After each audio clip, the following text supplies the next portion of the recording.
everyone. This is a Popcorn Heroes review of Westworld Season 3, Episode 7 on HBO. Past Pawn.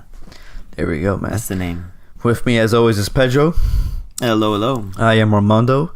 And we're here just to talk about the latest episode in Westworld. And as usual, we're going to go straight into it. No spoiler-free discussion. There's none of that crap. We're just going to go into the deep end on this one. Yep. So watch it first, then come to us. Yeah. And as we usually started off, Pedro, what did you think? Did you like it? Did you enjoy it? What were your thoughts? Yeah, I actually liked it. And I started to, I guess, symbolically, it felt like Westworld. Because you started seeing the similarities of Caleb and Dolores. Like, because you're always kind of thinking, why the fuck is Dolores, like, hanging around with Caleb? Yeah. Like, what the fuck? And especially since you're thinking, oh, he's just using him as a pawn for her greater, thing. And the mindset that I always had was she was going to use him, and then that's it, and then get rid of him. So, but here is where you start seeing, okay, she sees herself in him, like, big time. But essentially, she is using him now. Oh, definitely. But it's more of mentoring rather than using. I take it. She sees herself in him, and she's like, you know what? I was just like you. I was blinded. I was being used, brainwashed.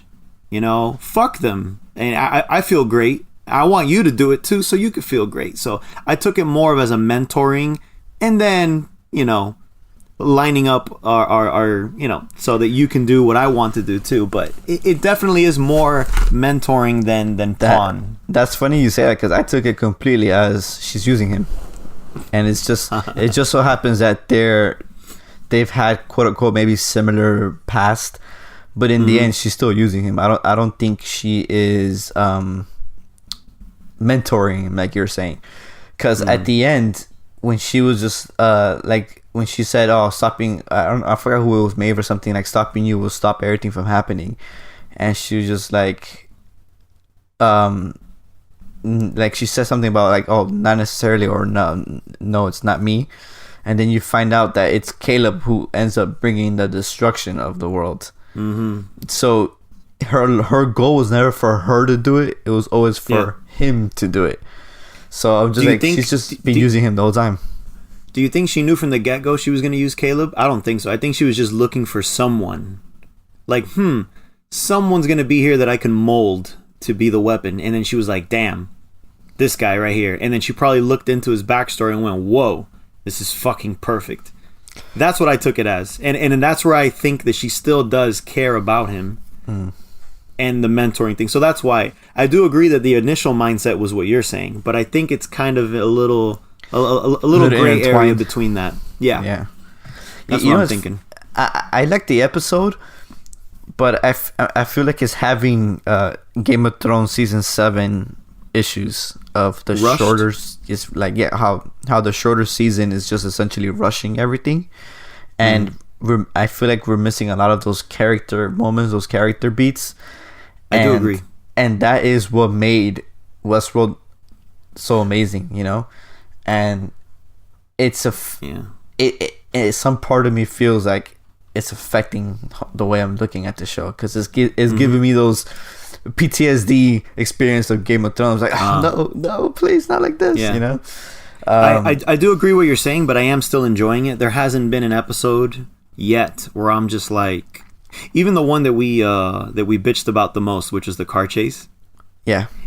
Even then, I still thought, I'm still cool with this. Yeah, it wasn't bad, but the thing is that it could have been so much more, and that was the problem with it. It's not necessarily that the thing was bad. It was an okay episode. It was just, it was not top notch, and it missed out on so many things that could have elevated it to be one of like the best Westworld episodes out there. It's just it's probably like the weakest one out of this entire season so far. This one? Yeah. You think so? Interesting. Think so. What do you think is the weakest one? I still think it's the one where he takes drama. What did they call it? Drama? No. What the fuck was it called?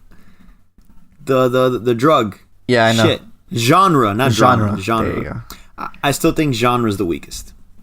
Yeah, that's the episode. That's the car chase episode.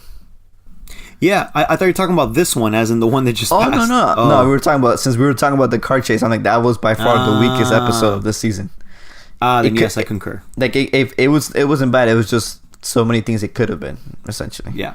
No, agreed. But no, this episode's good. It's just, I'm missing those character moments, dude. I'm missing those opportunities to spend time with these characters, and it's just going by so fast, and I'm missing out. I feel like I'm missing out.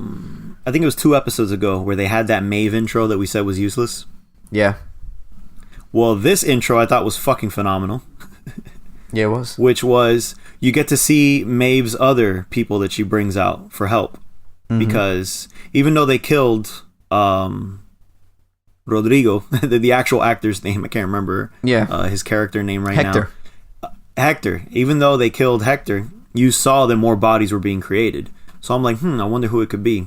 And then now you got to see 2 of them, at least. But wait, is Cholores on Maeve's side now? Or what's happening here? Because I didn't really get that. Because Cholores calls them. They had a discussion. And then she says, "Oh, the people are there for you." I'm not, some shit like that. I don't remember what she said specifically. And then that's when you meet the Maeve's people. Call them. So I was kind of like, did she know that was gonna happen? Is she now on Maeve's side? So I didn't understand what Cholores' end game was during that scene. Yeah, you know, when I saw that, I had totally forgotten about it. But as I'm watching it, I was like, they're obviously not working together because Maeve wants her dead. Or maybe she knew they were coming, or she leaked the location. I don't know. I guess we'll find out more about that one, but yeah, you're right. There was something off about that. She's clearly not working with Maeve. Maeve wants her dead. That 100%. There's no way. And that's what I mean by like those character moments that we're missing on. Because what happened to Cholores? Where is she? What like? Right. How is she slowly regenerating her skin? I mean, to be fair, this isn't her episode. This is a. This episode was a because remember they do 2 characters per episode essentially. Yeah, it was Maeve and the guy. No, not even Maeve. It was Dolores and Caleb. Dolores and Caleb get their own. So that was pretty much it. So you don't really see Maeve's side too much, but you will see Maeve's side next time. Or maybe you'll just see everyone's because it is the finale. So. That's the finale though. It should bring everything together. Yeah. But I did like the beginning how they showed that, you know, Maeve has 2 more on her team, and I like that it was the Asian tattoo chick that was the one that killed him. Because that's when she does the line, "Oh, you're wearing his face." I thought that was kind of cool. So now I'm wondering if the other tattoo chick's going to be there, the Western one. And what also I'm curious about is, so are they freed? Right, they're freed, host. They are under Sirach's control. They pretty much have the trigger, I'm assuming, that Sirach has, where he can just freeze you in place. Yeah, but freed in the sense of they have their own mind, or are they still? Yes. No, I took it as they have their own mind. I mean, they have the memories from previous storylines, like they all do. But yeah, I take it as they're definitely free. Okay. So I'm interested in to see who else she's got on her team. Unless maybe it is just those 2. But were there 4 or 5? I can't remember how many there were. But I did like the scene, the fight scene between Dolores and Maeve. I actually did like it. Yeah, it was good. It was good with the drones and all that stuff. It was pretty interesting how they used that technology. Yeah, it was kind of cool because they've both been the shadiest of the characters as far as like outthinking, like outsmarting opponents.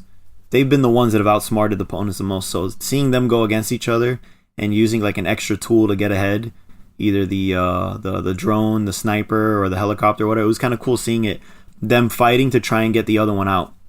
Yeah, to be out in the open or whatever. I thought it was kind of cool if that fight, instead of it being a typical fight of who's the better sword fighter, it was more of like a cat and mouse a little bit. It's like, oh shit, it's trying to make you step outside so you can get shot by the sniper rifle or the helicopter.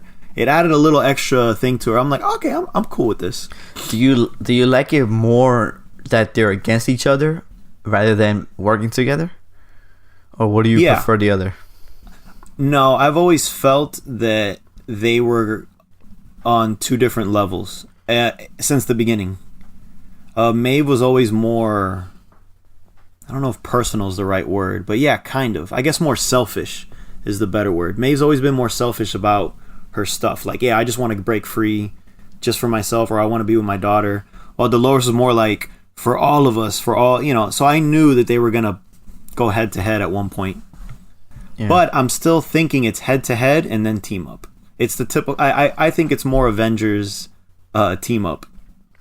So this season is going to be the clash, and next season will be the well, essentially Maeve has to get out of Sirach's has to get out of from under Sirach's thumb, and if that doesn't happen, nothing's gonna she's still gonna go help him, even though he's hurting her more than helping her. If you think about it in the grand scheme of things, because I think he's straight up gonna betray her if he does help her out in the end. For sure, she's just thinking short term. At least that's what we think. Who knows? Maybe she has a way to outsmart that we don't know about. Like an extra twist. What are they like a Death Note type twist where it's like, oh, I knew the whole time. Something. Yeah. I'm sure they'll do something along those lines. So, right after that opening sequence of the Japanese guy getting killed, yes, it goes into the Rehoboam circle. Yeah. And it was, very big because, there was a lot of outliers or whatever happening. Or whatever they called it. What is it called? They called it something different.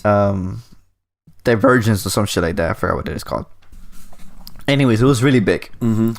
But I remember at the end of 6, Sirach, after he took over the company, his circle on his watch was normal again.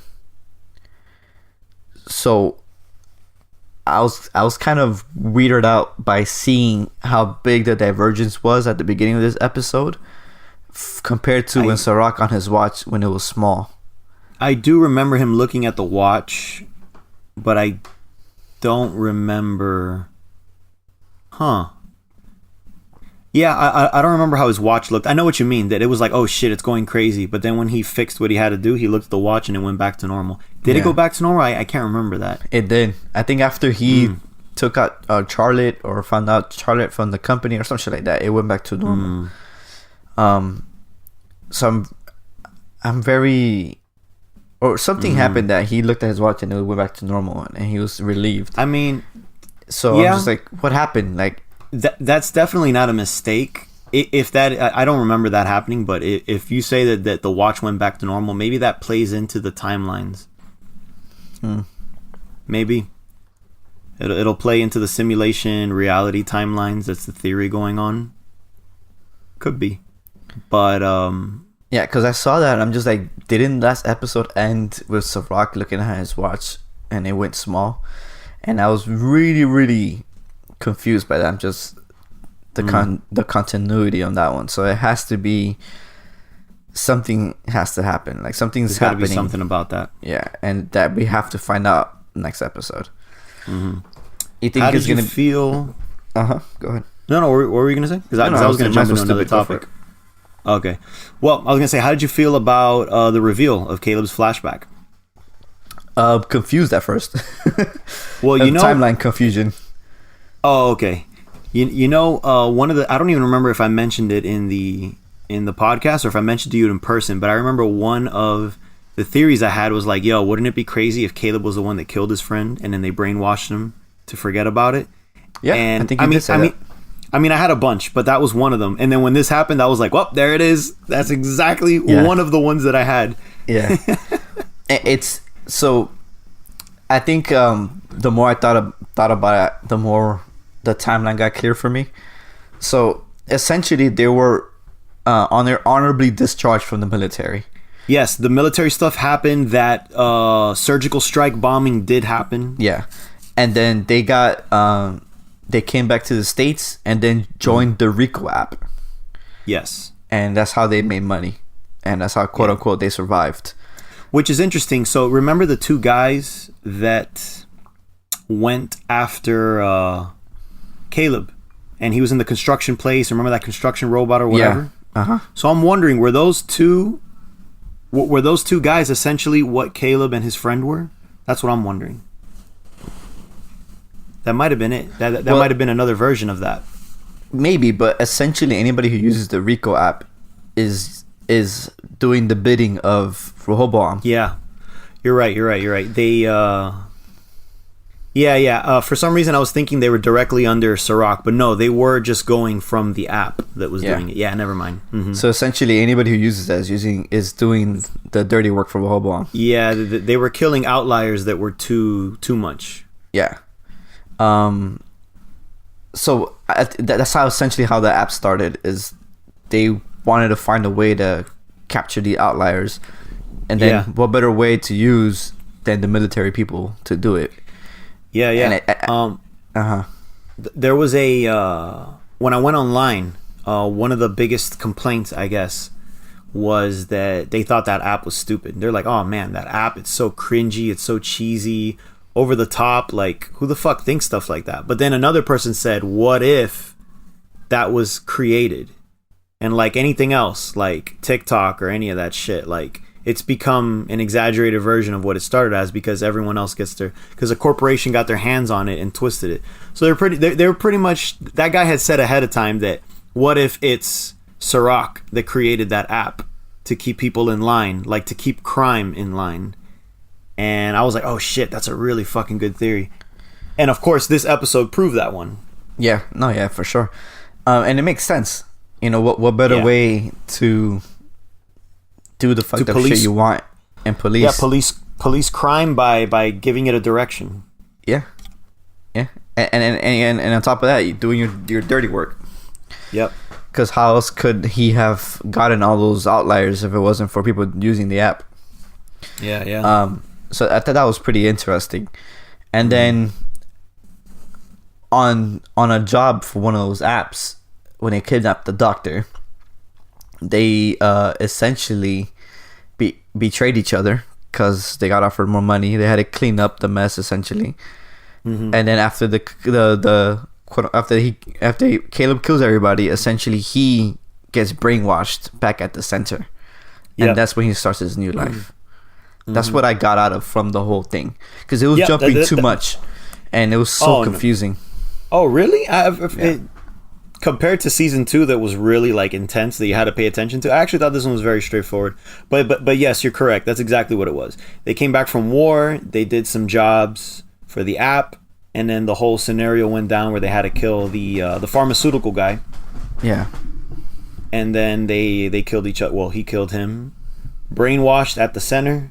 And then bam, he's out there, construction worker, suicidal.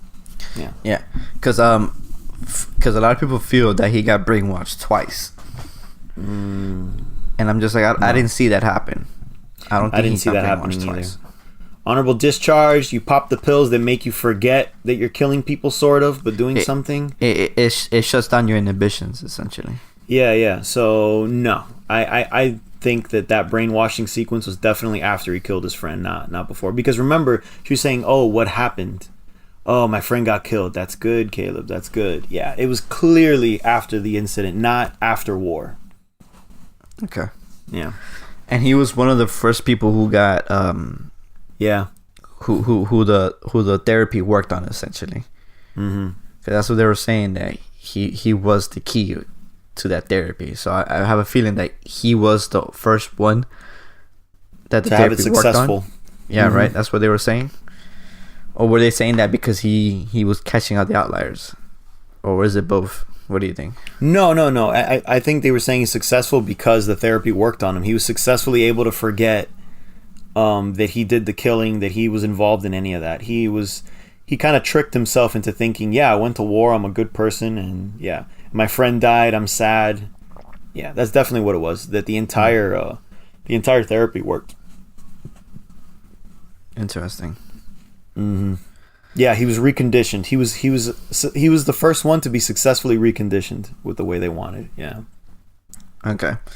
All right, because then I did catch and understand it correctly then. because I was really confused by, because for me what made it confusing was so much of the jumping within like short amount of time that I kind of got lost in the timeline. But then I think the more I thought about it, I kind of, catched it. I'm like, oh, okay, this is the series of events that led to this. Yeah. So, during the during the Dolores and Maeve fight, obviously Maeve got the upper hand and shot off Dolores's arm, and she goes reaching over. Now, when she hit the EMP and essentially like allowed herself, do you think that they killed themselves? Yeah. Or do you think they just shut down the bodies? Because essentially an EMP fries anything electrical, and they are electrical. So, but their pearl has to be intact, is what I'm getting at. Because I mean, you can't kill off Maeve. Like Dolores has copies, that's perfectly fine and dandy, and we know there's that extra copy out there. But they wouldn't kill Maeve like that. So clearly, it doesn't fry the pearl. So I kind of just think it deactivates the body. What? They're dead. So you essentially the pearl is still alive for you. The pearl. There you go. The pearl's still alive, but the body's they're dead. Dead essentially. Okay. Maybe, man. I mean, yeah. That's what I think. Or it's just a shutdown of the body, and you need to wait till it reboots. Because I do agree with you that they wouldn't kill Maeve that way. Of all ways, that's how Maeve will go out. I don't think so. Yeah, because they're a little more poetic with their arcs, especially with their main characters. So yeah, they would definitely wait up for that. And if you saw the, what's coming, Caleb remakes her anyway. So. Yeah. So essentially, you're right. The pearls do stay, but the bodies won't work anymore. Yeah. So then Maeve has to come back, and she will come back, and she's gonna get another body again. Right. And then this chick is losing bodies like crazy, man. Yeah. That's what I'm wondering. I'm like, oh god, are we gonna get another Warworld scene while she's in the waiting room to get shit built, or are they just gonna fast forward with it built already? There's not a lot of time. I hope they skip that, because I don't need to see that shit again. Yeah, it has become so pointless at this point in time. So, I liked the title. I didn't realize. I didn't read what the title was till the episode was over. But the episode is called Passed Pawn, and what a passed pawn is in chess, when a pawn makes it all the way to the other side of the board, it actually gets promoted to a powerful piece. You get to choose it to be promoted. A queen, essentially. It could be a queen, a rook in the game, anything. But yeah. So, obviously that makes perfect sense, because this is where Caleb gets his full-blown arc going. Where it's like, yep, I'm essentially the fucking destroyer of the world. Like, my anger, my rage. I am the human Dolores. Yeah, that's true. Do you... Solomon was about to say something before he got shut down. What do you think he was going to tell him? I don't know. I was thinking about that. And he's like, just be careful about, or don't forget about. It was something like that. Yeah. Essentially, you're going to destroy the world and yourself, maybe? Well, because he was talking about variations. He's like, yeah, you're on a certain track, but there's still tons of variations that you can go. So I think he was just going to warn him to make sure he stays on track. But obviously, we know how storytelling works. He's going to run into whatever problem that is that Solomon was trying to... warn him about. So I guess we'll just find out. I have no idea what it is. I don't know if he was warning about Dolores or about the man in white. I'm calling him now. Ed Harris is now the man in white, no longer the man in black. He's on a whole stuff mission. Yeah, I'm gonna save the fucking world. I'm gonna kill every one of you sons of bitches. Yeah, he's definitely gonna be useful at the end for something. Even if it's like a sacrifice to make it, better, or they're probably still just going to keep him to use for the next season. And at this point, Solomon is dead, right? Because of that EMP that went out. Yeah, actually, yes. That I definitely agree with. Solomon's done. Damn. It did what it had to do. It gave him a heads up on the timeline, on the on that specific timeline of how to get to the revolution. So yeah, I'm curious, man. But there's so much talk of timelines and variations. Obviously, it's going to have something to come into play with I don't know if I should call it an unreliable narrator, but the way the show works is they've always made you think you're looking at something when you're not. Which, that's the other thing I was going to bring up. So when we watched season 1, you weren't aware that there was different timelines going on. No. That's something you found out earlier. Yeah, people did theories, but the show isn't obvious about it. Now, season 2 was obvious about it from the get-go. It was like, oh, here you go. You already know. Here's multiple timelines. Now, this one is kind of like season 1, where you're not sure. It's not obvious that there's multiple ones. No, it's not. But they might do... It's a perfect blend, like season 1. So, they might do the reveal like season 1, that it's this, or who knows, man. All I know is that the last episode of the seasons are always some big twist that we did or didn't see coming. So I'm very excited to see what it is, because I know we got theories here and there, but I still don't know where it's going to go. The show to me is still very unpredictable. It's highly unpredictable, and even when I was reading back at Reddit threads, I don't think anybody has a clear indication of where it's going. People were just more having discussions about certain character moments and stuff like that, but no one has a fully theory of what's happening next. You know, the theories already are same ones that kind of were at the beginning and that we mentioned already. Those kind of are the ongoing theories still, but at this point in time, nobody's kind of, everyone's just talking about, you know, like I said, character moments. Like the man in white, you calling him now. What do you feel is gonna happen to him? Like, where do you think he's going? I have no idea.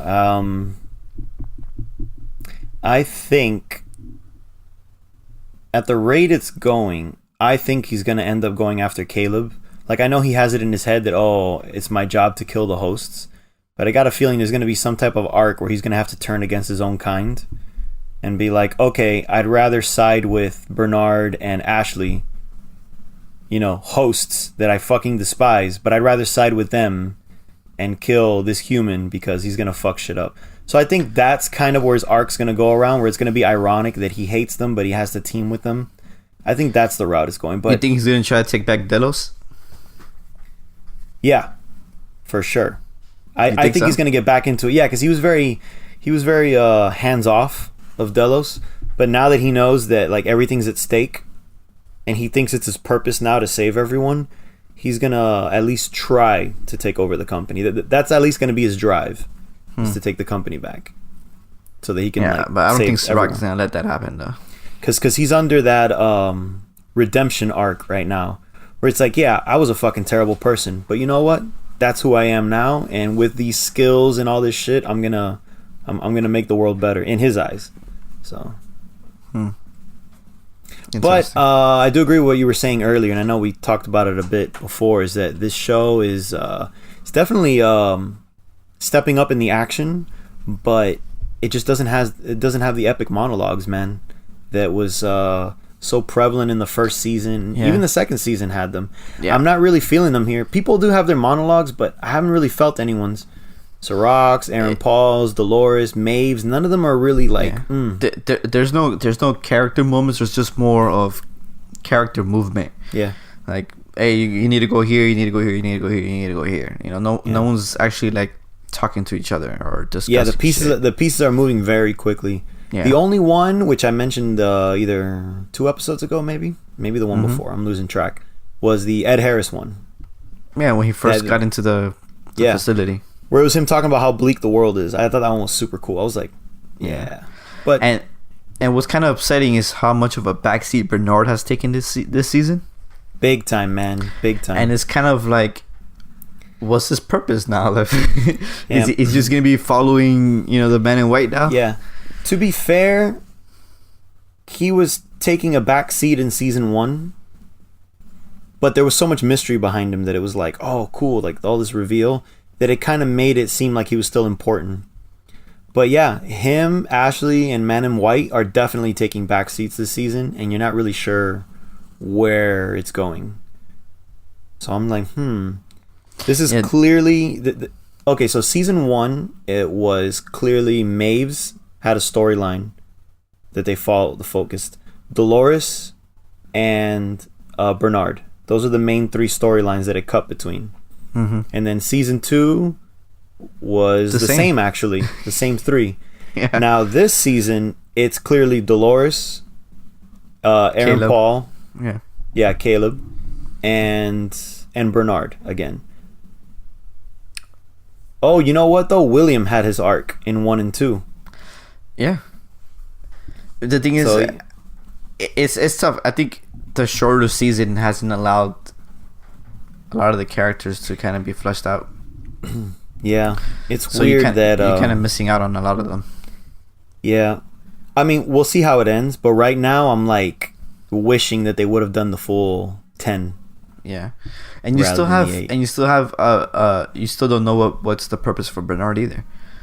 You don't know where he's supposed to go. Where does he fall into Dolores' plan? You know. Yeah. So a lot is missing out from that aspect, and I still hoping that this final episode will kind of let us shine some light into that. You know. I hope so. But I did enjoy the reveal that Caleb was the main part of the plan. I liked it. I didn't think it was going to go that route, but definitely did. Well, I mean, you wouldn't have Aaron Paul in the show for no reason. So it's true.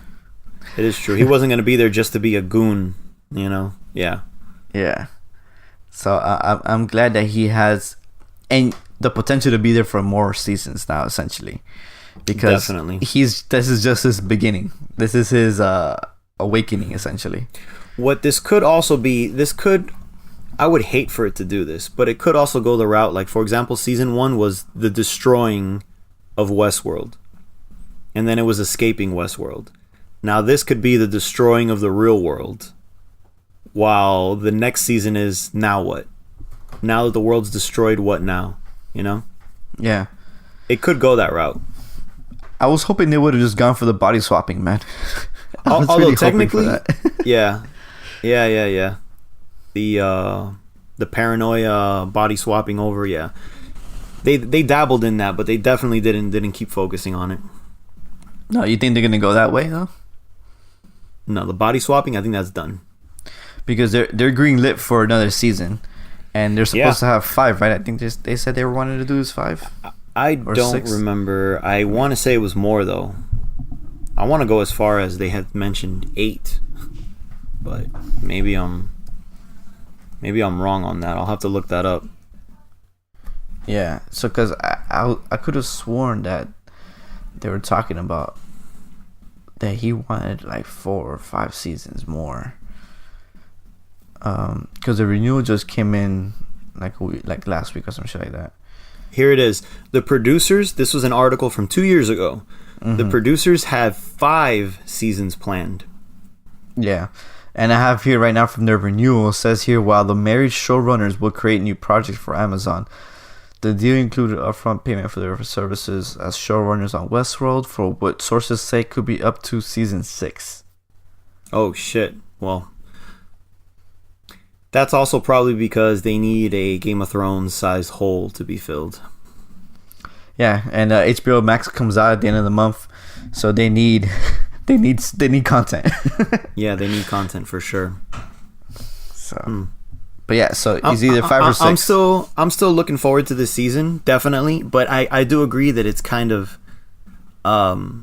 raising some eyebrows with the direction. It's just really because we're so fucking traumatized with Thrones. Yeah, that we're overthinking it probably, but I do feel it feels like a totally different show. But I'm still along for the ride. I'm still digging it. Yeah, it's not bad, you know, and that's the saving grace of it so far, is that it's not bad. It's still a solid, good show. Yeah, it has kept me and everybody entertained, so that's always a plus. But it's just still missing those character moments, man, that made the show so special. No, definitely. And I think it's just because of a bunch of reasons how they went big for this season, you know? This season was bigger than they've had done before. Because, you know, the other seasons were Westworld, essentially, you know? And it's easy to film. You just build some ranches and shit and you're good to go, you know? But then this one, they spent a lot of time with the CG. They spent a lot of time building these trucks and cars and all this crap they use. And they did a lot of different locations for the shooting. So I think it's just it was a bigger production essentially, and hopefully maybe next season they get more money to slow it down and give you the 10 episodes rather than 8 or. Oh no, that would be nice. Yeah. Any last thoughts you have on the episode? No, nothing really. We pretty much got everything for the most part. Yeah, pretty much. There was not much else, there was the 3 storylines. Yeah, because there's always 2 or 3 storylines, and we had the Maeve. That was about it. We had the Caleb and Dolores, and finding out Caleb's real life and how he came to it. And then you had, the man in white, as you want to call him, with Bernard and Stubbs, which is I don't quite remember what happened when they were in the facility. He was just a Trojan horse, essentially, right? Who you mean? The man in white was a Trojan horse for Dolores? No, I didn't take it as a Trojan horse. He still is. I still think he's the server for all the data. Yeah, I didn't see it that way. Because when I was watching it, how Dolores implanted him? Dolores implanted him with the proteins. So I think essentially he was a Trojan horse for them, in the sense of Dolores was trying to find that facility where Caleb came from. Oh. So his blood, when they was ran into the system, was a backdoor for her to get into the system for her to able to find whatever was happening. And it could also be true what you said, because those files did get uploaded somewhere. So, and we don't know what happened to those files. Did Serac actually intercept those files, or did it actually get uploaded? No, you're definitely right that they used them as a tracking device to figure out where the re-education facility was in Mexico. Yeah. Mm-hmm. No, you're right. Yeah, but you could also be true though. Like I think it could have been both. Who knows? But for sure, he was a Trojan horse to those facilities for Dolores, and that helped her find where Caleb came from. Nice. Where his new life came from. My last question for you is, how long you think the next episode is going to be?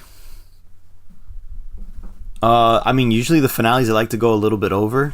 I can kind of look it up though, because look it up. I wonder how long it's going to be. So the one that just passed is 58 minutes, and this one, they actually don't say.